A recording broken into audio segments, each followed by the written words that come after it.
What we're about to cover in Revelation 12 and especially 13 are probably my least favorite passages in the entire New Testament. I'm all for my rights to bear arms and all that, and I think that's important and part of being American. However, the news we have here is that when for the people that are alive, for the Christians that are alive during the tribulation period, it won't matter what kind of arsenal we have set aside. The forces that are coming against us are going to win. And it comes right out and says, if you fight, if you shoot, if you attack, you're going to be destroyed. They're going to get you. And so it's kind of bleak in terms of your life on earth. You are going to either be taken away by them and executed, or you're going to have a shootout and they're going to get you. But they're going to win, okay? And that's actually here. So that's probably why I don't like these passages. Okay, I'd rather say God's going to fight for you. You're going to win. It's worth it to buy guns and fight. So, but I'm not talking about other things. We're specifically talking about that era where the forces of Antichrist are coming against Christians. Okay, that's where things are going to get bad, and those are the victories that you're not going to have. Those fights you're going to lose. All right, so that's one thing. Now the other thing is this: lots and lots of symbolism. We've seen symbolism in Revelation before, but in Revelation 12 and 13, the symbolism is so heavy that I don't have interpretations for much of this stuff. I'll give you what I've got, but keep in mind, when I am giving you these interpretations, I'm not a theologian. I'm just a Bible study teacher, okay? Not a theologian, not a pastor, not a Greek scholar, not a Hebrew scholar, okay? Not a historian. So I'm giving you interpretations that I have heard from people that have taught me, and I don't mean to offend anybody. If you have a different interpretation, hey, fine, okay? But I'm just giving you what I've got. So for those who've never seen any interpretations, at least I'm giving you something so that you can kind of visualize what's happening here. Now, some of these things are clear. Some of these symbolisms are actually explained, and so we know them hard and fast, okay? The dragon, for example, is definitely Satan. The various animals that we see coming down, that are described here, are mentioned in Daniel, and so we know that those are nations, and the horns represent regions of power and so forth. So some of these symbolic things are actually described and interpreted for us in the Bible. Having said that, for those of you that make it all the way through what I'm going to say today, Revelation 12 and 13, hey, thumbs up, you guys are dedicated, okay? Because there's a lot of reading involved, reading scripture. We're going to do a whole lot of that because it's important. If you go through Revelation 12 and 13, you really need to go back and read Daniel first. And then understanding Daniel's vision will give you an understanding of the symbolism in Revelation 12 and 13. So I'm going to do that. So lots of reading, and I'll admit, it's kind of boring. So as I'm reading, I hope that you will close your eyes and visualize Daniel's dreams and also the imagery that is being described in Revelation, and you'll get by much easier that way. As I was going through this stuff in the Zoom meeting, I noticed everybody's eyes kind of getting kind of low and like fighting to stay awake. Okay, so I apologize for all the reading, but if you're really interested in absorbing what is being presented here in the book of Revelation, please try to stay awake. Okay, and hopefully we'll get through this and we'll get to more interesting passages. I think it's interesting. I do. And I think it's kind of exciting in a melodramatic kind of a way. Okay, but if you get an idea as to what the symbolism is talking about, I think that it'll be easier for your brain to make a little video to make this interesting for you. Okay, I hope that makes sense. All right, let's go on with today's lesson. All right. Well, today we're going to be covering Revelation 12 and maybe 13. This is pretty, as I said earlier on when we first started into Revelation, it is impossible to make sense of Revelation unless you have a working knowledge of the rest of the previous scriptures, especially the prophetic Old Testament. Heavily, Revelation 12 and 13 lean heavily on an understanding of Daniel. If you're familiar with Daniel, very familiar with Daniel, then the imagery in Revelation 12 and 13 will make sense. If you are not familiar with Daniel, you're going to be scratching your head for years, because you have to know Daniel. So I am going to spend considerable time reading Daniel today, in addition to Revelation 12 and 13. So today is going to might be a little bit long, but if you understand, if you're familiar with these scriptures, then Revelation 12 and 13 will mean a lot. Daniel does discuss the Antichrist and the world during the reign of Antichrist a lot. And so, again, this will make a lot more sense if you have that understanding. All right. So I'm going to jump right into Revelation 12 here. And it says, "Then I witnessed in heaven an event of great significance. I saw a woman clothed," well, let me move this here. Just get this out of the way if I can. All right. "Clothed with the sun, with the moon beneath her feet, and a crown of 12 stars on her head. She was pregnant, and she cried out because of her labor pains and the agony of giving birth." So the question becomes, who's this lady? Who is this woman clothed with the sun, with the moon beneath her feet, and the crown of 12 stars on her head? Historically, I've heard that this has dual meaning. That it could be Israel, because the 12 tribes of Israel, and the fact that she's given birth to this son who is going to turn out to be the Messiah or Christ. Obviously, Israel gave birth to the Messiah, so that is certainly one interpretation. Another interpretation is that it's the church with the 12 apostles. Maybe it's a combination of both, but I think one thing we can all agree upon is the woman represents the people of God in terms of clothed with the sun and moon beneath her feet. The sun here, you take a look at every time Jesus appears or an angelic being appears, like we saw in the last chapter, that shining of the face, that brilliance. God is light, pure light. That's over there in 1 John. And so his followers reflect that light. In fact, it actually says that in Ephesians, that we are children of the light. And so again, the idea that this woman are children of God makes perfect sense. Okay? All right, "Then I witnessed in heaven another significant event. I saw a large red dragon with 7 heads and 10 horns, with 7 crowns on his head. His tail swept away 1/3 of the stars in the sky, and he threw them to the earth. He stood in front of the woman as she was about to give birth, ready to devour her baby as soon as it was born." And so the dragon here is Satan. It's going to say that later on. So Satan knows Messiah is coming. He knows what that means, and he's ready to try to destroy the Messiah. If you remember going back to what Herod did, King Herod, when he found out where the Messiah was going to be born, he had every child under 2 years old slaughtered, trying to kill Christ before he got started. All right, so there's just some imagery about the dragon and the woman here. All right. Now the next verse says, "The woman gave birth to a son who would rule all nations with an iron rod. The boy was snatched away. He was taken to God and placed on his throne." In the Amplified version, it says, "And she gave birth to a son, a male child, who was destined to rule or shepherd all the nations with a rod of iron. And her child was caught up to God and to his throne." Now, if you're familiar with Daniel, you'll understand this is the language of Earth's final ruler. In the book of Daniel, what you have is the history of all of the kingdoms of Earth, all of the kingdoms that will have dominion over Israel, at least, okay? And in the end, and we're going to go through that in Daniel chapter 2, in the end, all of these kingdoms are superseded by the rock. And the rock is the Messiah. It's God.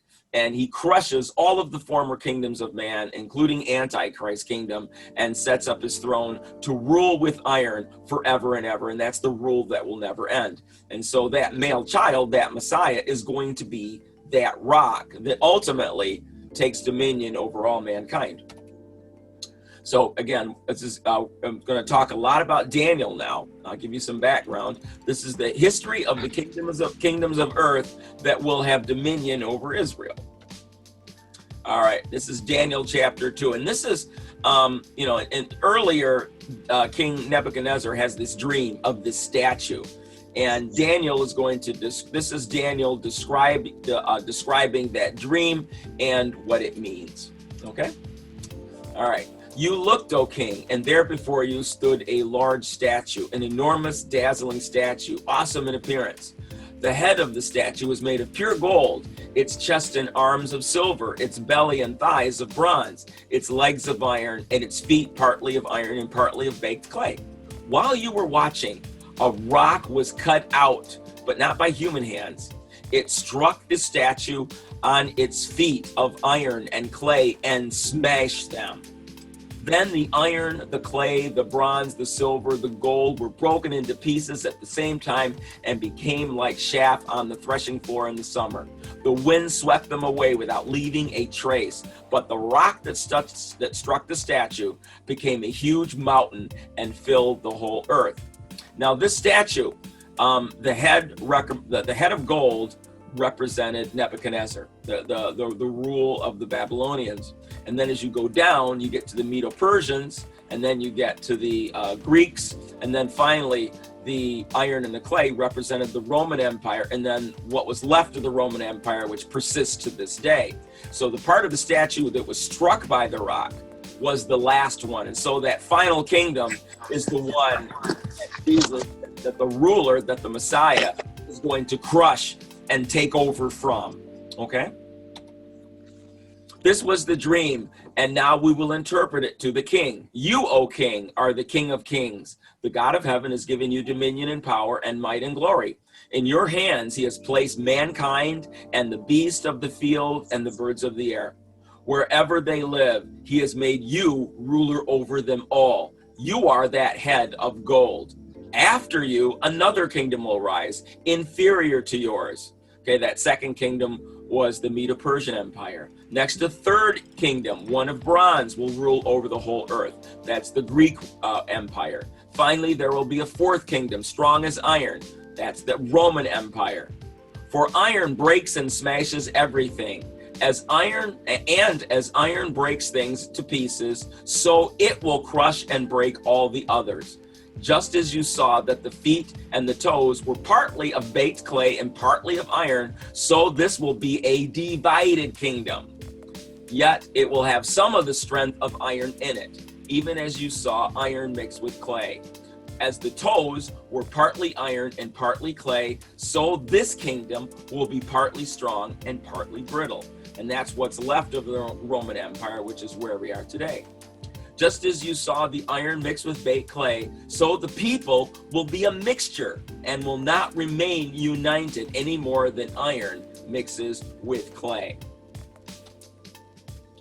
In the time of those kings, the God of heaven will set up a kingdom that will never be destroyed, nor will it be left to another people. It will crush all those kingdoms and bring them to an end, but it will itself endure forever. This is the meaning of the vision of the rock cut out of a mountain, but not by human hands. A rock that broke the iron, the bronze, the clay, the silver, and the gold to pieces.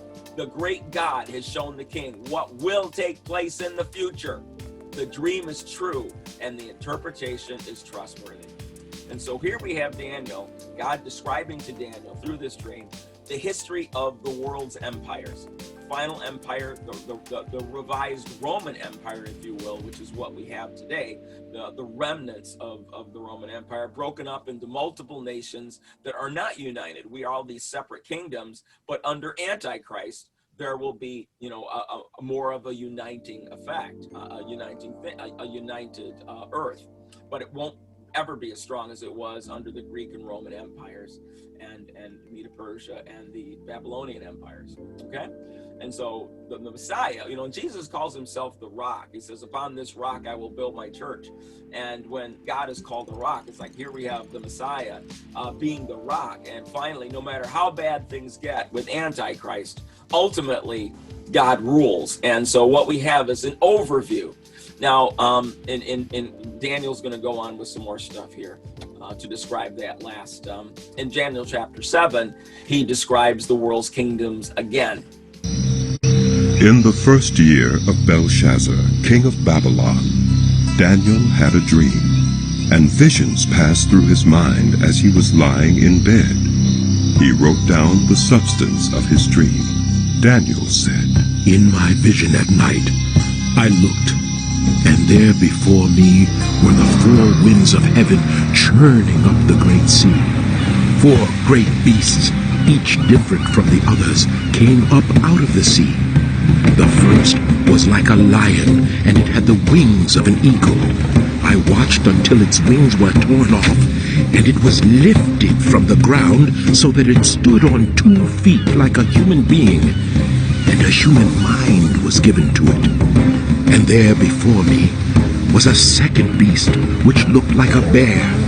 It was raised up on one of its sides, and it had 3 ribs in its mouth between its teeth. It was told, "Get up and eat your fill of flesh." After that, I looked, and there before me was another beast, one that looked like a leopard, and on its back it had 4 wings like those of a bird. This beast had 4 heads, and it was given authority to rule.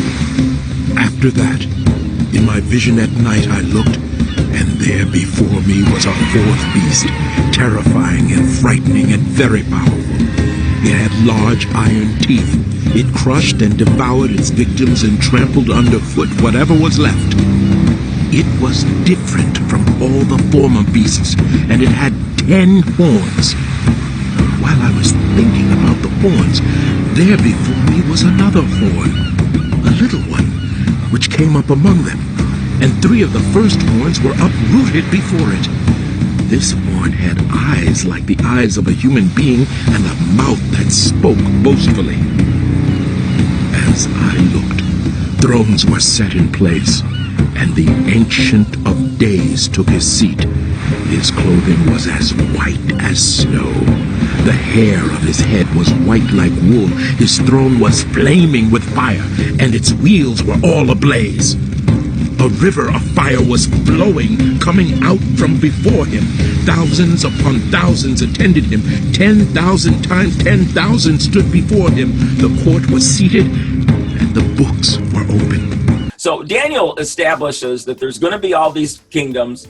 It will finally end with the that final kingdom, which is the revised Roman Empire. It's broken up, but ultimately from that will come, Antichrist, this other horn that is going to be broken. This little horn, this little one, okay, and it's the mouth that spoke boastfully. That is Antichrist that comes out from that last empire. But ultimately, in Daniel 9 through 10, God wins. Okay, God wins, and He's the rock that crushes it. So that's the background. All right, so now we're ready to jump into to start reading more into Revelation chapter 12. Then there was a war in heaven. Michael and his angels fought against the dragon and his angels, and the dragon lost the battle, and he and his angels were forced out of heaven. This great dragon, the ancient serpent called the devil or Satan, the one deceiving the whole world, was thrown down to earth with all his angels. He ends the symbolism here. Okay, if you're wondering, if you're not sure who the dragon is, it is absolutely Satan. Okay, so then we have this big battle, probably look like Avengers Endgame here. So we have the angels fighting angels, and the bad guys win. Now, when it says that the dragon lost the battle, he and his angels were forced out of heaven, and they were actually thrown down to the earth. Now, this is a big deal because and John spends some time describing this.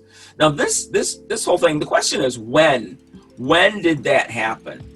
And I've heard multiple opinions on this issue. Some say this happened a long time ago in history, that Satan no longer has access to heaven, that he was thrown to earth and limited years ago. And I hear some people saying that no, this is an event that's going to happen in the end times, that even to this day Lucifer has he still has access to heaven, and just like he did in Job, he accuses the people of God. He accuses them before God, even to this day. And so as this supernatural spiritual entity, he can bounce around all over the universe. Okay, he still has that ability. But there will come a time when God will say enough, and he and his angels will no longer be these entities that are able of traveling back and forth from the spiritual realm to the earthly realm, and they will be forced to exist or inhabit only the earthly realm. And so the only way for them to get around and do things is to inhabit humans. And so there are some that believe that what is described here is in a future event that happens during the tribulation period, where Satan is like, okay, you're no longer able to have the supernatural ability to flit around the whole universe. Now you have to stay on earth. And so when that happens, he's now aware that his time is very brief. He knows that he's about to go to hell. And so he's going to be venting his rage at God by destroying God's children. Okay? So when that battle happens and he loses that power, heaven gets excited because it means that the end is almost near. And so then I heard a loud voice shouting across the heavens, "It has come at last, salvation and power and the kingdom of our God and the authority of his Christ. For the accuser of our brothers and sisters has been thrown down to earth, the one who accuses them before our God day and night." So heaven is rejoicing because even though these next few years are going to be rough for the people of God, it signals that the end is almost here, that God is finally going to take complete dominion over the universe. All right. So, but now what that means is that Lucifer is going to have to find somebody to inhabit. And according to many, he chooses, and it's kind of right there in the Bible, that the person he chooses to inhabit is going to be known as Antichrist. So the one he inhabits is going to have tremendous political power over the whole world. So they go on, and they have defeated him by the blood of the Lamb and by their testimony. And they did not love their lives so much that they were afraid to die. Talking about the believers here in the end times. This is kind of scary talk. And I will say that if we are the people that are going to have to live through this, it's kind of scary because it's telling us that one of the things that the believers are not going to be afraid to die. We're going to stand true in spite of the fact that the world is going to come against us like never before and put many believers to death. In fact, it looks like the majority of us. Sounds pretty bad there, but that's kind of one of the ways they defeat the enemy is by being willing to go so far as to give our lives. Anyway, in verse 12, "Therefore rejoice, O heavens, and you who live in the heavens rejoice. But terror will come on the earth and the sea, for the devil has come down to you in great anger, knowing that he has little time." Yeah, that's scary. Rejoice heavens, because y'all are watching this great movie that's about to end and the climax is coming up. But for you guys on earth, not so much. Satan's down here and he's going to be waging war against the believers that are stuck on earth at this time. When the dragon realized that he had been thrown down to earth, he pursued the woman who had given birth to the male child. I think that again, both interpretations of the woman, both believers and Jews, the Antichrist is going to be venting all of his rage because this is how God has influenced the world. This is what God loves, and so he's going to vent as much as possible on the people of God. But she was given 2 wings like those of a great eagle, so she could fly to the place prepared for her in the wilderness. There she would be cared for and protected from the dragon for a time, times, and half a time. All right, whew. This is a lot. So anybody got any ideas as to what this symbolism is talking about here? Anybody? All right, well, I've heard a few things. And again, I can't say with certainty what this means. In the Left Behind series, I know they go so far as to say that the Jews, the faithful Jews, if you will, the converted Jews, are going to go to the city of Petra, and there they'll be protected from Antichrist. So, and a time times and half a time is interpreted by many to mean 3.5 years. If you call a time a year, so 1 time, 2 times, and half a time is 3.5 years, presuming that times means 2 years. Okay. Then the dragon tried to drown the woman with a flood of water that flowed from his mouth. Now, is he talking about a literal flood? What is Satan going to do to them? Some say that could be an army. He comes after the Jews in Petra with an army. But the earth helped her by opening its mouth and swallowing the river that gushed out from the mouth of the dragon. So, if this indeed is an army, then like in the Old Testament, where, sometimes the earth opened up and swallowed enemy armies, something like that might take place. Again, this is symbolism. I'm not 100% certain as to what's happening here, but that's one theory that I've heard. And the dragon was angry at the woman and declared war against the rest of her children, all who keep God's commandments and maintain their testimony for Jesus. So this right here in Revelation 13, you're going to get more of an idea as to what Antichrist, what Satan is doing to the people of God during this time. Then the dragon took his stand on the shore beside the sea. And so next we're going to be going into Revelation 13, okay? And the dragon stood on the shore of the sea. I saw a beast rising from the sea. It had 10 horns and 7 heads. On each horn was a crown, and each head inscribed with a blasphemous name. The beast I saw looked like a leopard with bear claws and a lion's mouth. The dragon turned over its power to it, its throne and great authority. Now, heavy symbolism here. Now, what we saw here, now remember, in Daniel, we saw each kingdom represented by a different beast, remember?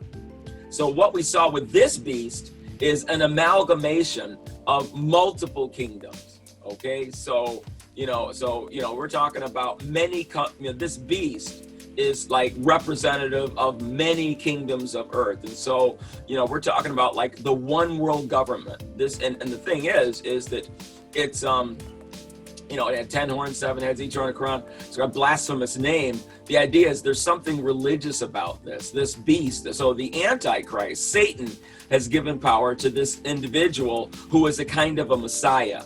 All right, he's going to be the spiritual leader of the world. And blasphemous names means he's going to be calling himself sacred names like God or the Son of God or the Messiah. Okay, so he comes to power and he's given Satan's power.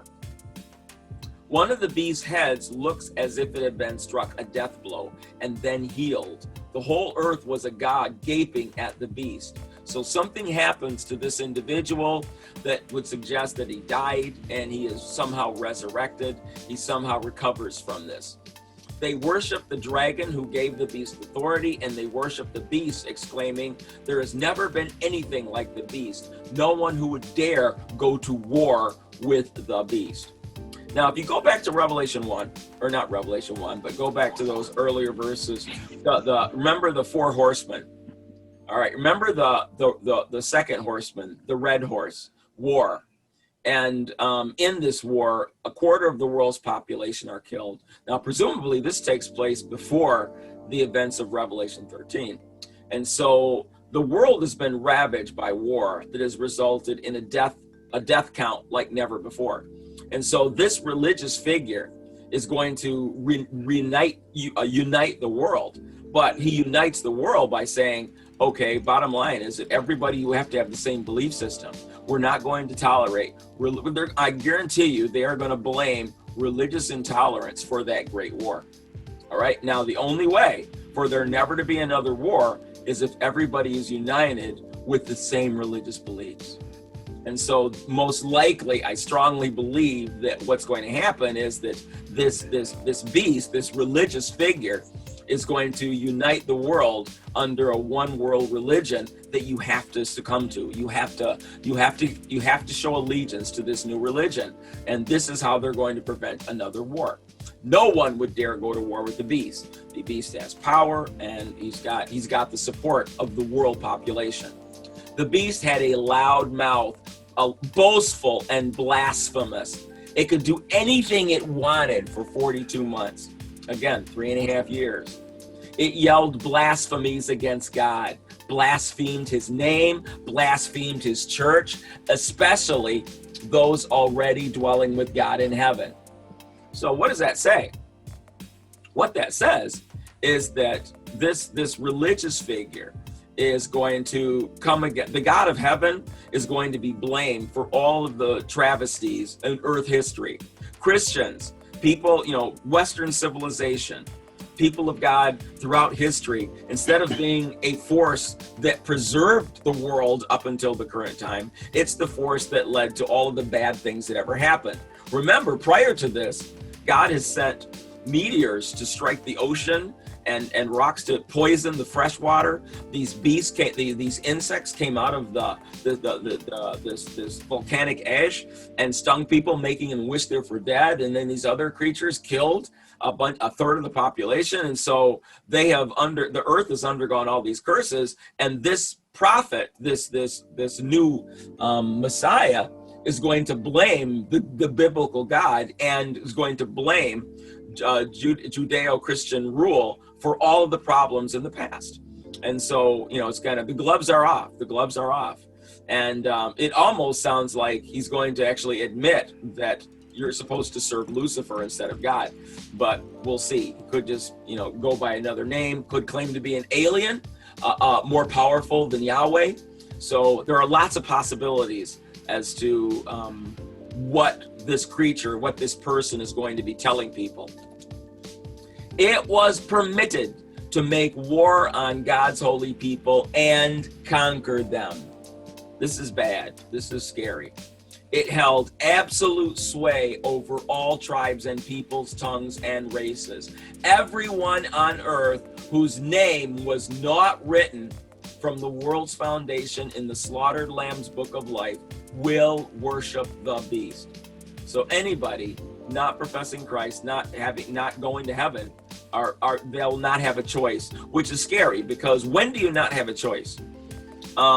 Essentially, the only time you don't have choice is if you are so possessed if you are so possessed that the demons inside you have completely taken over your will, you don't have a choice. And we also know that anyone who takes the mark of the beast will not be in the Lamb's book of life either. So anybody not following God will automatically follow this person.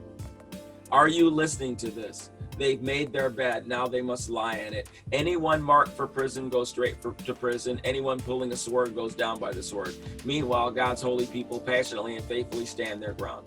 Okay, this is from the Message, and I don't like the Message for what they did here. I really think Peterson, I think that he messed that one up. I think I would rather when it comes to symbolism, I think he's better off just telling us, just be accurate and tell us what the symbolism says, and don't try to interpret symbolism for us. In the New King James Version, I think it says it more clearly. If anyone has an ear, let him hear. He who leads into captivity shall go into captivity. He who kills with the sword must be killed with the sword. Here's the patience and the faith of the saints. And the difference is, the first one makes you wonder, who is it talking about? Who is the one going to prison and going down by the sword? The good guys or the bad guys?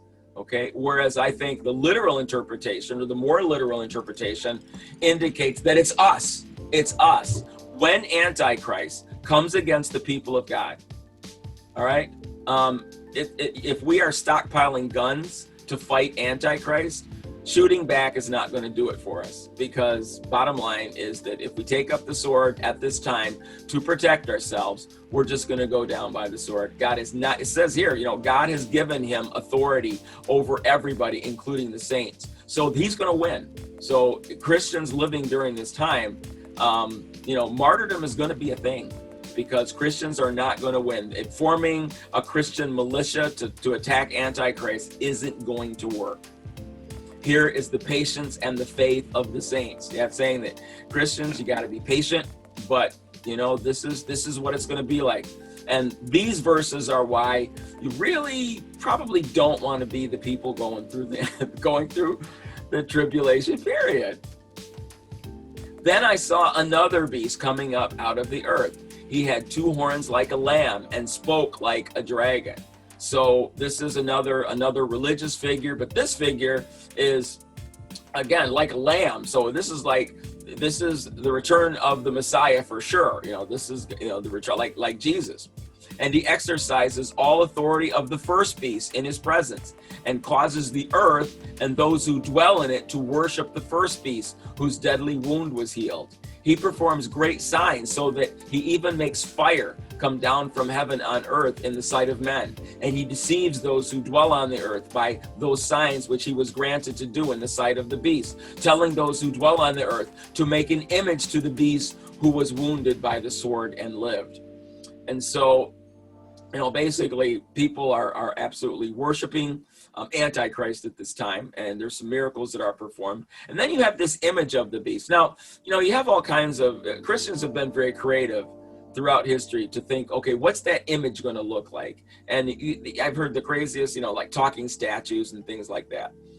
With artificial intelligence and where we are in terms of technology, it is very possible to develop computer programs and AI that will basically carry out the will of Antichrist. That's really not that hard to do. We are pretty much, we can do that right now.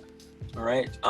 He was granted power to give breath to the image of the beast, so that the image of the beast should both speak and cause as many who would not worship the image of the beast to be killed.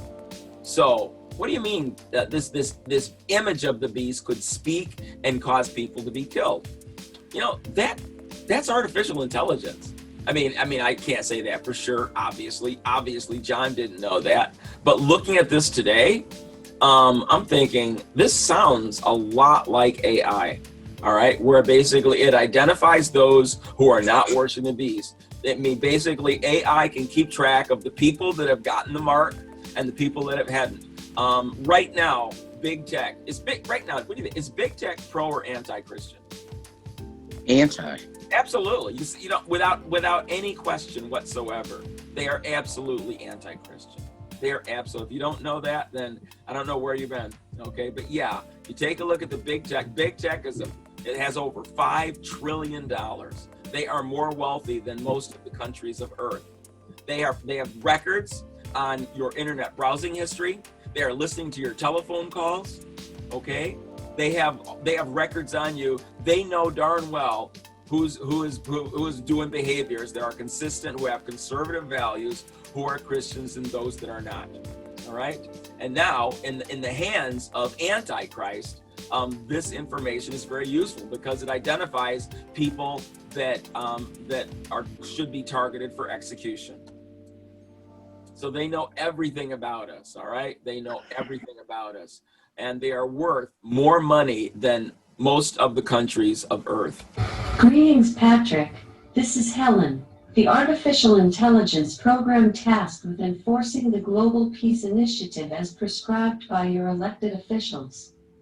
As you know, we just fought a global war due to religious extremism and white supremacy. We have been reviewing your previous internet browsing history, as well as your personal mobile communications. You have been deemed out of compliance with accepted religious practice guidelines. The events of the last 3 years have been an education for all of us survivors. Like most people today, you most likely have changed your mind regarding your former intolerant attitudes. Our benevolent leaders are allowing you the opportunity to clear this misunderstanding. When you appear for your allegiance to the global community ceremony. In addition, according to our records, you failed to make your world citizenship implantation appointment on February 20th. This will take place immediately after your interview. Please report to the Global Community Education Center at 4436 Joy Road in Redford, Michigan on Wednesday, August 5th. Compliance is mandatory. Have a nice day. All right. I mean, when you think about it, they have that technology right now.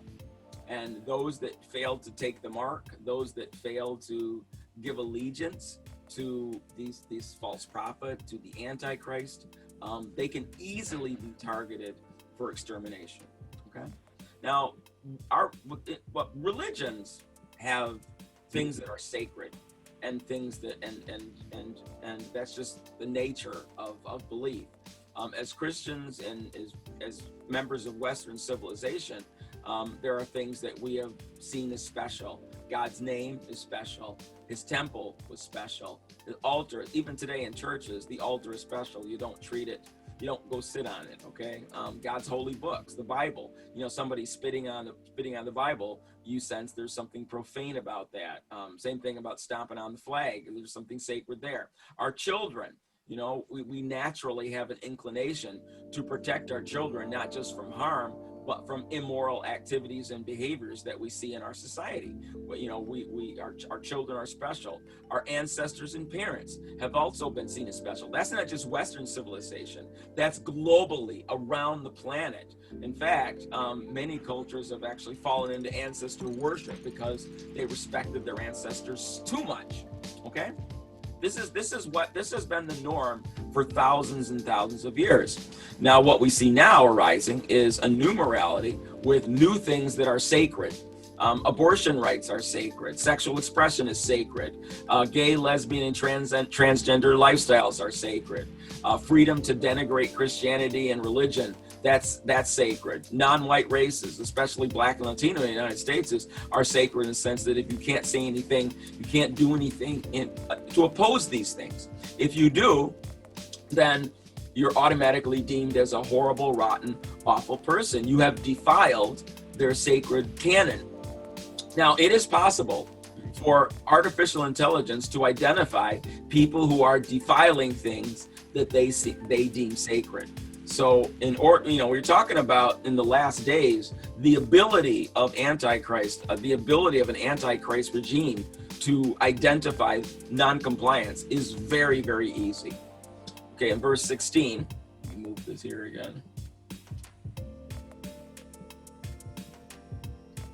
All right, he causes all, both small and great, rich and poor, free and slave, to receive a mark on their right hand or on their foreheads, and that no one may buy or sell except one who has the mark of the beast or the number of his name. Here is wisdom. Let him who has understanding calculate the number of the beast, for it's the number of a man. His number is 666. And I think most people kind of agree. We're not talking about a tattoo. We're talking about some type of chip, information that will carry information, so that, basically, I think that right now we buy and sell with fiat currency. That is about to end. The powers that be, especially in the economic community, are talking about, they want digital currency. And the Great Reset, from economic terms, refers to the transition between fiat currencies that are dependent on the GDP of the countries that produce them to digital currencies. Cryptocurrencies right now are not subject to fluctuations in the stock market or any particular country. There is no such thing as negative money when you're talking about Bitcoin and other cryptocurrencies. So we're talking right now, both China and the United States are working on digital currencies that will take the place of US dollars and Chinese yuan and all that, okay? So, I don't know if that's gonna start out with cards or what, but ultimately, that's gonna be a chip. Now, having a chip that allows you to buy and sell is not a bad thing in itself. But what it sounds like at this time is that you don't get that chip unless you swear allegiance to the New World Order, to Antichrist. And I suspect you have to denounce you have to denounce Christ in order to do that as well.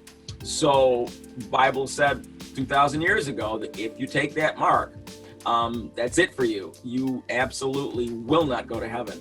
So this is a big deal here, and it's kind of a scary time here. So everybody has to take the mark, and if you don't, then you're in for some trouble. Okay. Any questions? Yeah, are we going to actually see these beasts like it's talking about in the Bible with all the different wings and horns? No. The horns represent authority over regions. So a horn is like, okay, you are the president of a country, and so the number of horns refer to the number of governments that you have dominion over. Okay, so no, these aren't actual beasts. That's why I went through Daniel first, because Daniel explains that each beast, each animal represents a kingdom. And so that's why you have to know when you understand Daniel, because Daniel tells us that these animals are symbolic. They're symbolic of rulers, of human rulers, okay? And each horn represents a region or a country that you have power over, okay? All right. Why couldn't they just say it like it is instead of? Why didn't they say it that way? Actually, he does say it. He actually, in Daniel, he did come out and say that's what it means, okay? So he did say it.